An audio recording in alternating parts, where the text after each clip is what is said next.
Le théorème de Thalès nous dit donc que si on a un triangle et une droite parallèle à l'un des côtés, et qu'on complète le triangle qui s'ensuit, le triangle formé est donc un triangle similaire au triangle initial. Même chose avec cette ligne verte, si on complète le triangle et qu'on sort ce triangle, c'est un triangle similaire au triangle initial. Mais est-ce que le contraire est vrai? Si on avait un triangle à l'intérieur d'un triangle qui est similaire au triangle de base, est-ce que la troisième droite doit être forcément parallèle au côté de base? Donc si on réentrait le côté ou le triangle, est-ce que le troisième côté doit être forcément parallèle pour pouvoir avoir un triangle similaire à l'intérieur du côté? Et c'est ça donc qu'on appelle la réciproque du théorème de Thalès, l'opposé ou l'inverse du théorème de Thalès, et on va voir qu'elle est bel et bien vraie.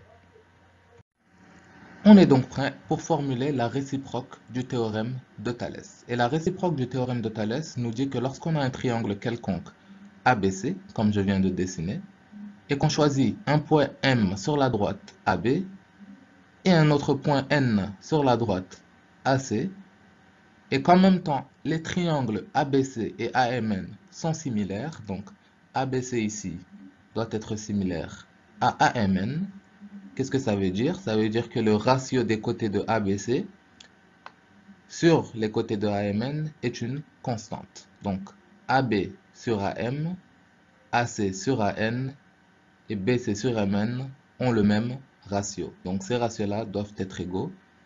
C'est ça que ça veut dire deux triangles similaires. Ou bien l'inverse, AM sur AB égale AN sur AC égale MN sur BC. Si on a cette égalité, on peut conclure que MN est parallèle à BC. Donc la réciproque du théorème de Thalès, c'est le contraire du théorème de Thalès en question. Le théorème de Thalès nous dit que lorsqu'on a deux droites parallèles, ça forme deux triangles similaires, alors que la réciproque du théorème de Thalès nous dit que lorsqu'on a deux triangles similaires, ça crée deux droites parallèles. Donc, une seule de ces trois égalités suffit pour conclure que MN est parallèle à BC. On n'a pas besoin de montrer que les trois ratios sont égaux, on a juste besoin de montrer que deux de ces ratios sont égaux. Parce que le triangle a A comme point commun, donc on peut déjà définir une commonalité et les deux autres ratios vont montrer que ces deux triangles sont similaires. Et vous allez voir ça dans le prochain exemple. Par exemple, on a une question ici avec une figure qui nous demande si les droites AB et EF sont parallèles ou bien séquentes. Pour déterminer si deux droites sont parallèles ou séquentes, on va tout simplement vérifier est-ce que le théorème de Thalès s'applique dans ce cas-là. Et s'il s'applique, c'est que les deux droites sont parallèles, et s'il ne s'applique pas, c'est que les deux droites sont séquentes. Donc focalisons-nous sur les deux droites qu'on veut savoir si elles sont parallèles ou non, c'est-à-dire les droites AB et EF que je viens de colorer en rouge. Qu'est-ce qu'on peut dire? On aura deux triangles. Le point commun de ces deux triangles sera le point O. Et on va essayer de voir si le triangle OEF est similaire au triangle OAB. Et pour vérifier si ces deux triangles sont similaires, on va comparer le ratio de leur côté. Donc le premier ratio qu'on va comparer, c'est OE sur OB. Le deuxième ratio qu'on va comparer, c'est OF sur OA. Et le troisième ratio qu'on va comparer, c'est EF sur AB. Et si on a égalité entre ces ratios, on pourra conclure que les droites sont parallèles.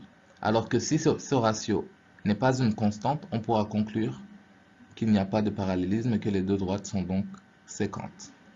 Donc, pour procéder, on va tout simplement remplacer, on va comparer les ratios. On connaît OF, donc on peut mettre ça en vert.